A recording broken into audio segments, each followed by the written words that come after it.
was nothing short of miraculous and inspired. Just been talking to that river god. He threatened to drown me. Does he know who you are? Oh, he does now. I've just given him a severe reprimand. He'll soon shut up. I have to say that when I first read it, I thought, I don't believe that the known world could possibly be led by a lunatic of this nature. I think it must have been something to do, actually, with the whole Puritan upbringing that I had that would not allow my mind to think that this was a possibility. And I passed on it, basically. But Herbie Wise did, who directed it wonderfully, the wonderful Herbie Wise, who actually was the first director I ever worked with in 1961, I think it was. And he decided, because of the fragmented nature of the piece and because people weren't going to meet each other, rather than have a party at the end of the whole series, he decided to have a party at the beginning of it. And he invited me. And the atmosphere was so electric, and I can't tell you, it was quite extraordinary, that I went up to Herbie in the middle and said, would it ever be possible if I could change my mind? And he said, I hoped that's what you might say. Your emperor is amongst you once again. All his wars successfully concluded, and the victorious armies brought back to Rome. He made me gasp with astonishment and in awe of what he did. There was one scene, and he said a long speech, and when he'd done it, all the extras in the studio applauded him, not as characters, but as performers. What did he find? This conqueror of the Germans, this victor over the mighty Neptune.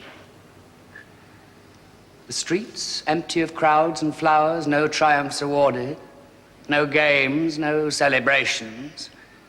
But 3 miserable old ex-consuls waiting at the gates to greet him, and a room full of cowardly stay-at-home senators who spend all their time in the theater and at the baths, while he has spent 6 months living no better than a private soldier. There's a scene I was doing with Livia, which I had to say goodbye, as it were, to the wretched old hag. I hear you're dying, great-grandmother. And I suggested that I got into bed with her. And Herbie was not at all sure about this, because this was at a time when it was almost not allowed to get into bed with your own wife. You know, you could sit on the bed or sit by the bed, but you couldn't be in bed. I think it was just post that, but it was still, you had to be very careful on television. He said to me in rehearsal, I want to get into bed with her, you know. And I thought, I was at first resisting it. I thought, I don't think this. He said, well, please, please, please let me try it. So we tried it in the rehearsal. You won't forget your promise, will you? To make you a goddess. And what makes you think that a filthy, smelly old woman like you could become a goddess? Anyway, we did it, and I think it was very successful, I think. Let me tell you something.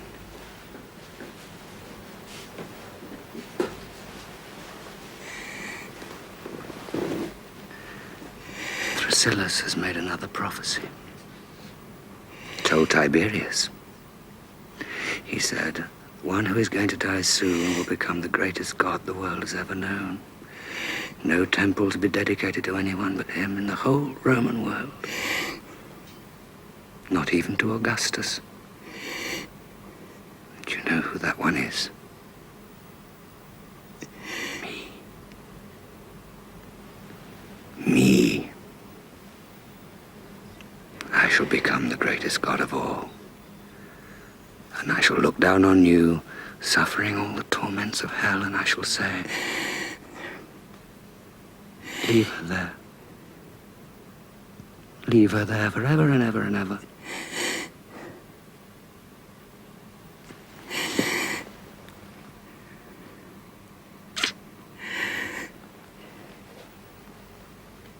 Goodbye, great-grandmother. That scene was another example of the way you're able to quickly achieve something relatively complex and unusual, maybe, if you know the other person very well. John and I had been friends for years and years, So we knew each other terribly well. That wonderful sun dance that he does. I did the makeup of that myself, because I said it's got to be, you know, the BBC makeup girls were wonderful, I have to say, but they were being just that little bit too tasteful. And I said, no, this has got to be absolutely outrageous. It's got to hit you immediately. It's image on screen time, you know? This is film, not literature. And so I really got the gold out and things, and it's totally outrageous makeup. And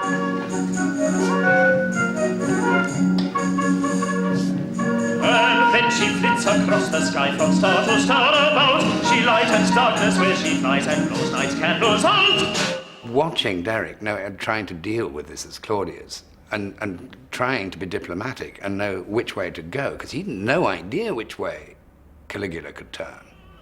Was he to like it? Was he to say this is ridiculous?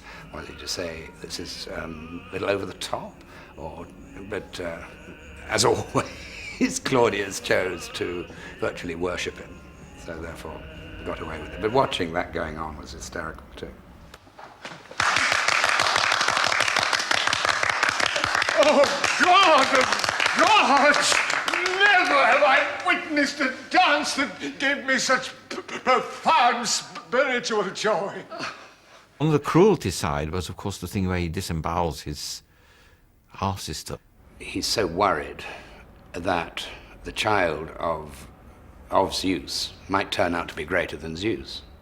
And being as he is Zeus, certainly in his mind, he always favored the Greeks rather than the Romans, the Roman gods, so he always used Zeus.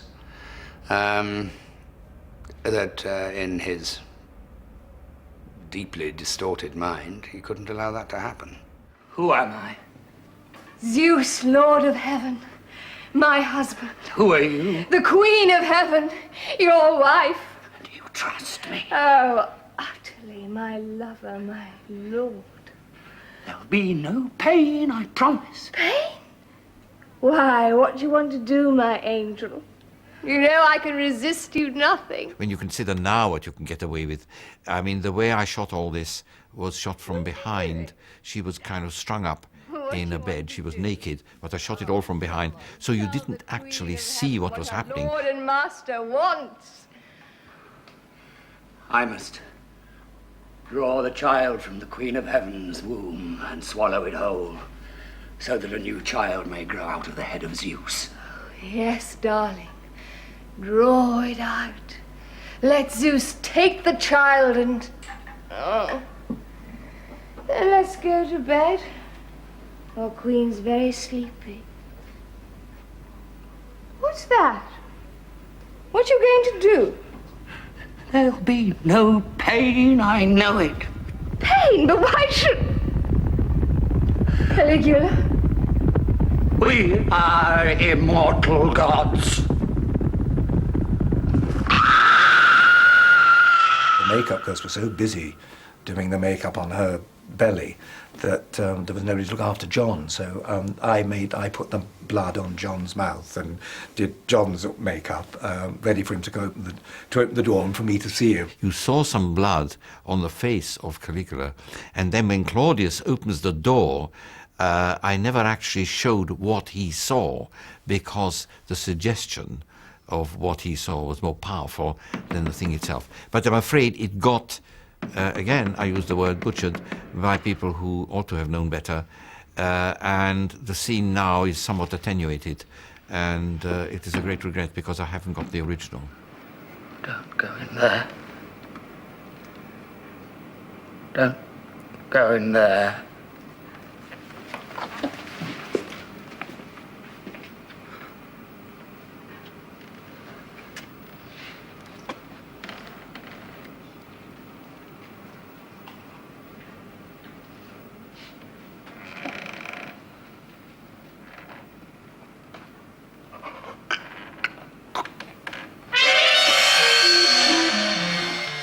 There were concerns about it, concerns about whether it would be too powerful or too strong. It was shown in England, but it was not shown in America. The scene where he comes out of the room covered with his false beard, which he'd put on to be like Zeus for the whole ritual, because he made it into a ritual.